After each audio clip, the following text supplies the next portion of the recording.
नमस्ते साथियों, होली के पावन त्योहार पर आप लोग के लिए करेंट अफेयर्स का शानदार मॉक टेस्ट सीरीज लेकर के आया हूं। सबसे पहले होली की ढेर सारे शुभकामनाएं। हैप्पी होली। कैसे हो आप लोग? तो आप लोग जल्दी से होली के पावन त्योहार पर आप लोग हमारे साथ जुड़ जाइए। तो साथियों, आई रे होली आई रे, तो होली के साथ साथ आप लोग पढ़ भी लीजिए, मजा आएगा। तो चले भाई, हमारी तरफ से आपके समस्त परिवार, आपके रिश्तेदार, पड़ोसी और आपके सभी को होली की ढेर सारी शुभकामनाएं। तो चलो भाई, होली के पावन त्योहार पर आप लोग के लिए शानदार क्लास लेकर के आ रहा हूं। और साथियों, इस बार होगी होली सिलेक्शन वाली होली, तो 16 मार्च रात्रि 9 बजे आप लोग जरूर देखें। तो चले भाई, अब हम लोग बात कर लेते हैं। नेक्स्ट जो है, अगला जो है, ये जो है हो चुका है क्लास, और आप लोग जो है कमेंट देख भी सकते हो। आपके लाइव क्लास, आपके वीडियोस दिखा होगा, आप लोग देख भी सकते हो। चले भाई, अब हम लोग बात कर लेते हैं नेक्स्ट क्वेश्चन का। अगला क्वेश्चन हाल ही में आपको बताना है किस राज्य सरकार ने, हाल ही में बताना है किस राज्य सरकार ने नई जनसंख्या नीति 2021-30 की घोषणा की है। तो कमेंट करके आप लोग बताने का प्रयास करेंगे, ठीक है भाई। चले आगे हम लोग बात करते हैं। इसका उत्तर क्या होगा? मध्य प्रदेश, राजस्थान, गुजरात, उत्तर प्रदेश, उपरोक्त में से कोई नहीं, एक से अधिक। आप लोग जवाब देने का प्रयास करेंगे। क्या उत्तर होगा? किस राज्य सरकार ने नई जनसंख्या नीति 2021-30 को लॉन्च करने की घोषणा की? चले भाई, हैप्पी होली। कैसे हो सब? शुक्र कुशल मंगल है, ठीक ठाक, मजे में? चलो भाई, होली का त्योहार आप लोग जम के मनाते होंगे। और साथियों, आपको पढ़ाई भी थोड़ी सी कर ही लेनी चाहिए, ताकि एग्जाम आपका वेट नहीं करेगा। समय किसी का इंतजार नहीं करता, इसलिए साथियों मनोरंजन के साथ साथ थोड़ी सी स्टडी भी जरूरी है। इसलिए क्लास आप लोग के लिए लेकर के आया हूं। तो उत्तर साथियों उत्तर प्रदेश सरकार हो जाएगा। ओके, तो साथियों उत्तर प्रदेश सरकार हो जाएगा। इन्होंने क्या किया कि साथियों शिक्षा से रिलेटेड नई शिक्षा नीति 2021-30 की घोषणा कर दी है। और आपको पता है इसके तहत क्या होगा साथियों? जनसंख्या नियंत्रण हेतु जागरूकता एवं परिवार नियोजन के लिए हेल्थ क्लब की भी शुरुआत की गई है। उद्देश्य क्या है नई जनसंख्या नीति का? कि जो जनसंख्या बढ़ रहा है उनको कंट्रोल करना है। आपको पता है कि भारत में सबसे अधिक जनसंख्या किस राज्य में है? तो यूपी में सबसे अधिक जनसंख्या है, ठीक है। लगभग 19 करोड़ जनसंख्या है। 21 का जब रिजल्ट आएगा आपका, मतलब 2021 का जनगणना आएगा, अब 23 में आएगा। 21 में आने वाला था, नहीं आया, 22 में भी नहीं आएगा, 23 में आएगा। तब आपको पता चलेगा कि जनसंख्या सबसे अधिक कितनी हो चुकी है। तो साथियों, जनसंख्या नीति के तहत जनसंख्या को नियंत्रण की बात कही गई है। हेल्थ सेक्टर में अच्छी तरह से काम करने की भी बात कही गई है। चले भाई, अब हम लोग आगे बात करते हैं। नेक्स्ट प्रश्न आपके स्क्रीन पर है और आपको बताना है साथियों। अगला क्वेश्चन देखिए क्या है।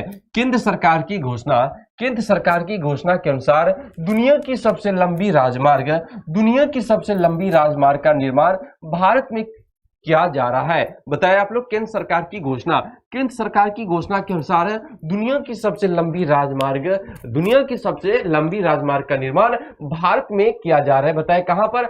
Agra Delhi expressway highway, Mumbai Chennai expressway highway, Delhi Mumbai expressway या वाराणसी दिल्ली एक्सप्रेसवे हाईवे, कहां पर किया जा रहा है? तो साथियों, भारत का अगर बात करते हैं कि आपका क्या हो जाएगा, बताओ कि साथियों दुनिया की सबसे लंबी राजमार्ग की बात करते हैं। नो सिर्फ भारत का, दुनिया का सबसे लंबा राजमार्ग आपका होने जा रहा है। बताएं क्या होगा? आगरा से लेकर के आपका दिल्ली या मुंबई से चेन्नई, दिल्ली मुंबई एक्सप्रेसवे, वाराणसी दिल्ली एक्सप्रेसवे। क्या उत्तर होगा? कमेंट करके आप लोग बताने का प्रयास करेंगे। उत्तर सही जवाब आपका क्या होगा? दिल्ली से लेकर के मुंबई के बीच में साथियों सबसे लंबा, साथियों दुनिया का सबसे लंबा हाईवे बनाया जा रहा है। और आपको पता है कि जनसंख्या में भारत का स्थान क्या है? विश्व में दूसरा है, और क्षेत्रफल की दृष्टि से हम लोग 7वीं रैंक पर है। तो साथियों, दिल्ली से मुंबई एक्सप्रेसवे की अगर हम बात करते हैं तो टोटल अगर देखा जाए कितने किलोमीटर, तो साथियों 1380 किलोमीटर, 1380 किलोमीटर यह लंबा क्या है कि साथियों हाईवे बनाया जा रहा है, राजमार्ग बनाया जा रहा है। और इसकी विशेषता क्या है? इनके दोनों तरफ प्लांटेशन की भी बात कही गई है। टोटल अगर हम बात करते हैं कितने लेन की होगी, तो ये साथियों 8 लेन की, टोटल 8 लेन की। 8 लेन मतलब इनका 4 इधर से 4 एक तरफ से 4 एक तरफ से, टोटल 8 लेन की ये क्या होगा कि साथियों ये आपका हाईवे होगा। आगे बात करते साथियों, इनके दोनों साइड में ये जो हाईवे है इनके दोनों तरफ प्लांटेशन की बात कही गई है, जाकि ताकि क्या हो कि कार्बन डाइऑक्साइड जो भी हो उनको ऑब्जर्व कर सके। क्योंकि साथियों पोल्यूशन आपको पता है कि सबसे ज्यादा पोल्यूशन कैसे होता है, तो साथियों व्हीकल से होता है, इंडस्ट्री से होता है, तो इसको कंट्रोल करने के लिए प्लांटेशन लगाने की भी बात कही गई है। ठीक है, चलिए आगे बात करते हैं। तो उत्तर आपका क्या हो जाएगा, दिल्ली मुंबई एक्सप्रेसवे हाईवे हो जाएगा। ठीक है, चले अब नेक्स्ट क्वेश्चन की ओर हम लोग मूव करते हैं। अगला क्वेश्चन आपकी स्क्रीन पर है साथियों, आपको बताना है कि साथियों भारत के किस राज्य में आपको बताना है भारत के किस राज्य में पहला क्रिप्टो गेमिंग उद्घाटन किया गया है। तो साथियों भारत का कहां सा मतलब किस राज्य में पहला क्रिप्टो गेमिंग उद्यान का अभी हाल ही में उद्घाटन किया गया है। तो आपका क्रिप्टो गेमिंग आपका जो गार्डन है कहां है, उत्तराखंड, गुजरात, केरल या कर्नाटक, उद्घाटन कर दिया गया है। आप लोग बताने का प्रयास करेंगे क्या उत्तर होगा साथियों, कमेंट करके बताएं। तो साथियों इसका सही जवाब आपका क्या होगा, उत्तराखंड होगा। एक बार फिर से होली के ढेर सारी शुभकामनाएं, happy Holi to all of you. चले भाई, आपका सही जवाब क्या होगा, उत्तराखंड होगा। अगर उत्तराखंड की बात करें प्रॉपर, अगर आपसे पूछा जाए कहां पर, तो क्या बताओगे, कमेंट करके आप लोग बताओ। क्रिप्टो गेमिंग उद्यान की बात करते हैं तो साथियों उत्तराखंड का देहरादून, उत्तराखंड में आपका देहरादून शहर है, देहरादून में साथियों यह उद्घाटन किया जाएगा, उद्घाटन कर चुका गया है। और इसकी विशेषता बात करते हैं, क्रिप्टो गेमिंग जो पार्क है क्या है साथियों, यहाँ पर कई प्रकार के आपको फूल देखने को मिलेगा। वहां पर एक विशेष प्रकार का फूल भी है, ठीक है, जिसमें क्या है कि इसमें बीज साथियों नहीं रहता है। याद रखेंगे क्रिप्टो गेमिंग में एक ऐसा भी पौधा है कि साथियों जिसमें बीज है ही नहीं, ऐसा कई पौधा आपको देखने को मिलेगा। ठीक है, उत्तराखंड में यह लॉन्च किया गया है। उस समय उत्तराखंड के जो आपके सरकार थे, कौन थे उस समय, तो आप क्या बताओगे, उस समय पुष्कर सिंह धामी थे आपका सीएम। अब साथियों अभी इलेक्शन हुआ है, अब उसके बाद देखते हैं कि कौन उत्तराखंड के सीएम बनते हैं। उत्तर आपका उत्तराखंड हो जाएगा। और इतना ही नहीं, और बात करते हैं साथियों कि उत्तराखंड में ही साथियों दुनिया का सबसे ऊंचे स्थान पर क्या बनाया गया है कि साथियों हर्बल पार्क भी बनाया गया है। हर्बल पार्क की बात करते हैं, हर्बल पार्क बताओ कहां पर, उत्तराखंड के चमोली डिस्ट्रिक्ट में क्या किया गया है कि साथियों दुनिया का सबसे ऊंचा स्थान पर हर्बल पार्क स्थापित किया गया है, जहां पर 40 प्रकार के क्या है, यहाँ की प्रजाति जड़ी बूटी को देखने को मिलता है, चमोली डिस्ट्रिक्ट। और चमोली डिस्ट्रिक्ट की बात करें कि साथियों सबसे अंतिम गांव चमोली डिस्ट्रिक्ट में ही है, जिसका नाम क्या है, माना गांव। यही माना गांव में हर्बल पार्क की स्थापना किया गया है। और क्रिप्टो गेमिंग पार्क आपका उत्तराखंड के कहां पर, तो साथियों देहरादून में स्थापित किया गया है। चले भाई आगे बात करते हैं नेक्स्ट। अब आ जाते हैं पासपोर्ट पर। अगला क्वेश्चन देखिए क्या है, अगला क्वेश्चन आपके स्क्रीन पर है, जुलाई में जारी हैंडल पासपोर्ट इंडेक्स, जुलाई में जारी आपका हैंडले पासपोर्ट इंडेक्स 2021 में भारत को कौन सा 8वां स्थान प्राप्त हुआ है। जल्दी बताओ आपका क्या उत्तर होगा, कि आपको बताना है जुलाई में जारी पासपोर्ट इंडेक्स 2021 में भारत को 8वां स्थान प्राप्त हुआ है। बताएंगे, इसको थोड़ा सही कर लीजिए, कौन सा स्थान प्राप्त हुआ है बताएं, 85, 86, 88, 90, इसको काट दीजिए, कौन सा स्थान प्राप्त हुआ है। अब क्वेश्चन सही हुआ है, आप लोग कमेंट करके बताएंगे क्या सही जवाब होगा साथियों।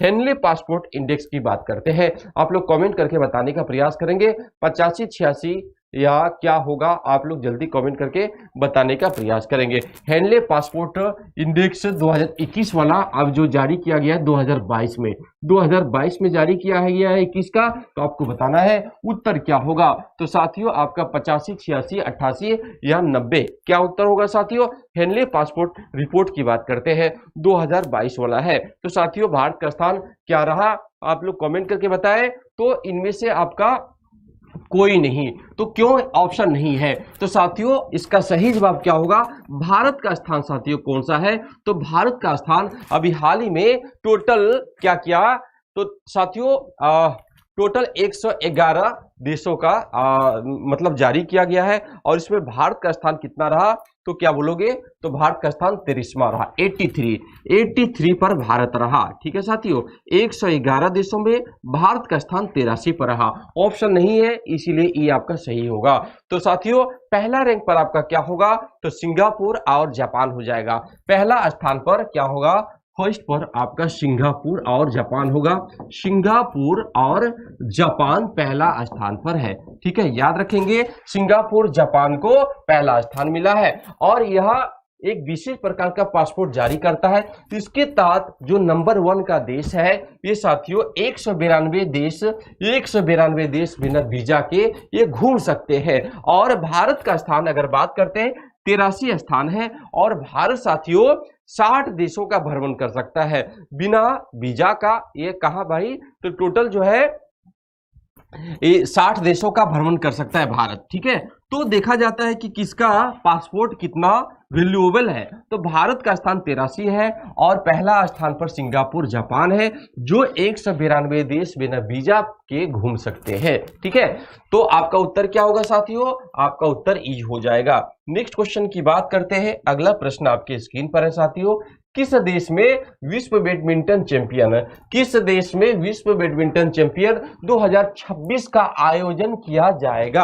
आप लोग बताओ, भारत, मलेशिया, इंडोनेशिया, जापान, उपयुक्त में से कोई नहीं। बताना है साथियों किस देश में विश्व बैडमिंटन चैंपियन 2026 का आयोजन किया जाएगा। कमेंट करके आप लोग जल्दी से बताने का प्रयास करेंगे क्या सही जवाब होगा। चलो भाई लॉक लगाया जाए, इसका सही जवाब क्या होगा, तो साथियों इसका सही जवाब भारत हो जाएगा। भारत में साथियों उत्तर आपका ए हो जाएगा कि साथियों 2026 में विश्व बैडमिंटन चैंपियन का आयोजन किया जाएगा। ठीक है साथियों, और अगर हम बात करते हैं इससे पहले भी हैदराबाद में 2009 में आयोजन किया गया था। ठीक है, चले भाई उत्तर आपका भारत हो जाएगा। अब बात करते हैं अगला, हाल ही में भारत के किस देश के साथ कृषि क्षेत्र में 3 वर्ष के लिए ज्वाइंट कार्यक्रम पर समझौता किया गया है। आप लोग कमेंट करके बताने का प्रयास करेंगे हाल ही में भारत ने किस देश के साथ कृषि क्षेत्र में 3 वर्ष के लिए ज्वाइंट कार्यक्रम पर समझौता किया है। तो मतलब कृषि कार्य में साथियों विकास हेतु क्या किया गया है कि एक देश के साथ में समझौता किया गया है। बताएंगे क्या होगा, इजराइल, ईरान, सऊदी अरब, यूएई, इनमें से कोई नहीं, एक से अधिक। तो साथियों उत्तर क्या होगा, जल्दी जल्दी कमेंट करके आप लोग बताने का प्रयास करेंगे। उत्तर होगा आपका इजराइल हो जाएगा। इजराइल की बात करते हैं, इसकी राजधानी क्या है, इजराइल की राजधानी साथियों बात करते हैं जेरूशलम होगा। जेरूशलम याद रखेंगे। और अभी विवाद का कारण भी बना हुआ है, फिलीपींस और इजराइल के बीच में विवाद का कारण हमेशा बना रहता है। ये चाहता है जेरूशलम मेरा है, लेकिन फिलीपींस चाहता है कि मेरा है, विवाद का कारण बना हुआ है। तो इजराइल के साथ में साथियों कृषि क्षेत्र में विकास के लिए 3 साल का एग्रीमेंट हुआ है। इजराइल अपनी टेक्नोलॉजी को भारत को प्रोवाइड करेगा, भारत अपनी टेक्नोलॉजी को इजराइल को प्रोवाइड करेगा। अब बात करते हैं नेक्स्ट क्वेश्चन। अगला प्रश्न स्क्रीन पर है, आप लोग बताइए साथियों, युवा पीएम योजना किस मंत्रालय की पहल है। युवा पीएम योजना की बात करते हैं, युवा पीएम योजना किस मंत्रालय की पहल है। आप लोग कमेंट करके बताएं। ये है आपका शिक्षा मंत्रालय, बी है स्वास्थ्य मंत्रालय, विदेश मंत्रालय, सी है विदेश मंत्रालय, डी है रक्षा मंत्रालय, ये है इनमें से कोई नहीं, एक से अधिक। कमेंट करके आप लोग जल्दी से बताने का प्रयास करेंगे उत्तर क्या होगा साथियों। युवा पीएम योजना किस मंत्रालय के तहत कार्य कर रहा है और इनका उद्देश्य क्या है, कमेंट करके ये भी आपको बताना है। तो आप लोग बताइए, युवा पीएम योजना की बात करते हैं, ये शिक्षा मंत्रालय के अंतर्गत आता है। शिक्षा मंत्रालय के अधीन कार्य करता है शिक्षा मंत्रालय। और युवा पीएम आपका जो है योजना प्रारंभ किसके द्वारा किया गया था, उस समय जब प्रारंभ किया गया था उस समय शिक्षा मंत्री कौन थे, ये भी बताना है। तो साथियों आप लोग कमेंट करके बताते रहे जल्दी से, इसका सही जवाब क्या होगा। चलिए अब देखा जाए भाई, तो इसका सही जवाब क्या होगा। सभी मित्र आप लोग जवाब देने का प्रयास करेंगे। युवा पीएम योजना की बात कर लेते हैं। युवा पीएम योजना की शुरुआत कब हुई, और आप लोग जल्दी से कमेंट करके बताने का प्रयास करेंगे। तो उत्तर हो जाएगा साथियों आपका शिक्षा मंत्रालय। उस समय पोखरियाल कौन थे? तो साथियों उस समय रमेश पोखरियाल शिक्षा मंत्री थे। वर्तमान समय में शिक्षा मंत्री कौन है? तो साथियों धर्मेंद्र प्रधान जी है। कौन है? तो धर्मेंद्र प्रधान जी कौन है? तो साथियों भारत के शिक्षा मंत्री है। तो साथियों क्या किया है इसके तहत? जो लेखक वैसे युवा जिनकी उम्र 30 वर्ष से कम हो, जिनकी उम्र 30 वर्ष से कम हो, ऐसे लेखक जिनकी उम्र 30 वर्ष से कम हो, इसके तहत लाया गया है युवा पीएम योजना के तहत। वे लेखकों को आगे और उत्कृष्ट योगदान के लिए वे उनको लेखन शैली में विकास हेतु यह सहयोग करेगा और इसके लिए साथियों स्कॉलरशिप भी दिया जाएगा। तो साथियों युवा लेखकों को सलाह दिया जाएगा किस प्रकार से अपने लेखन शैली को आगे बढ़ाए और किस प्रकार से अपने देश के प्रति कार्य भी करें। उत्तर होगा आपका शिक्षा मंत्री। शिक्षा मंत्रालय के तहत यह काम किया जाएगा। तो पहले साथियों शिक्षा मंत्रालय मानव संसाधन मंत्रालय के अधीन था, अब उसके बाद अलग शिक्षा मंत्रालय रख दिया गया है। और अब बात करते हैं अगला क्वेश्चन, हाल ही में किस मंत्रालय के द्वारा निपुण भारत कार्यक्रम की शुरुआत की गई है? शिक्षा मंत्रालय, स्वास्थ्य मंत्रालय, महिला बाल विकास मंत्रालय, संस्कृति मंत्रालय, उपरोक्त में से कोई नहीं। कमेंट करके सभी लोग जवाब देने का प्रयास करते रहे, क्या सही जवाब होगा? जल्दी आप लोग बताओ कि किस मंत्रालय के द्वारा निपुण भारत कार्यक्रम की शुरुआत की गई है? तो निपुण भारत कार्यक्रम भी आपका शिक्षा मंत्रालय के तहत ही होगा। शिक्षा मंत्रालय के तहत यह साथियों प्रारंभ किया गया है। ये है क्या साथियों? इनकी शुरुआत 5 जुलाई 2021 को किया गया। मतलब इनका उद्देश्य क्या है? उद्देश्य इनका यही है कि साथियों 2026-27 तक प्रत्येक बच्चे को तीसरी कक्षा के अंत तक क्या करना है? पढ़ने लिखने के लिए, अंक गणित सीखने के लिए मोटिवेट करना है। मतलब क्या है? 2026 से 27 तक प्रत्येक कक्षा के, मतलब कह सकते प्रत्येक स्कूल के लगभग तीसरी कक्षा के छात्रों को साथियों अंक गणित सीखने के लिए मोटिवेट किया जाएगा। तीसरी कक्षा तक के छात्रों को, तीसरी कक्षा तक के छात्रों को अंक गणित सीखने के लिए मोटिवेट किया जाएगा। क्योंकि बहुत बच्चे ऐसे भी हैं कि अगर आप कह दोगे कि उनको साथियों मल्टीप्लाई भी दे दोगे तो साथियों ऊपर नीचे दिखने लगेगा। कई बच्चे ऐसे भी देखने को मिलता है क्योंकि साथियों अंक गणित में उनकी पकड़ नहीं है। जबकि साथियों देखा जाए कि खास करके आप देखते हो कि उत्तर प्रदेश, बिहार ऐसे ऐसे राज्यों में बच्चे का मैथमेटिक्स तो स्ट्रॉन्ग रहता है, इंग्लिश कमजोर रहता है। लेकिन अगर इसके अलावा देखोगे कई राज्यों में तो बच्चे, खास करके गवर्नमेंट स्कूल के बच्चे को तो साथियों मैथमेटिक्स में बिल्कुल जीरो रहते हैं। तो साथियों इसीलिए अंक गणित को बढ़ावा देने के लिए यह क्या है कि मतलब कह सकते हो अखिल भारतीय स्तर पर यह कार्यक्रम शुरुआत किया गया है, जिनका उद्देश्य है मैथमेटिक्स को बढ़ावा देना।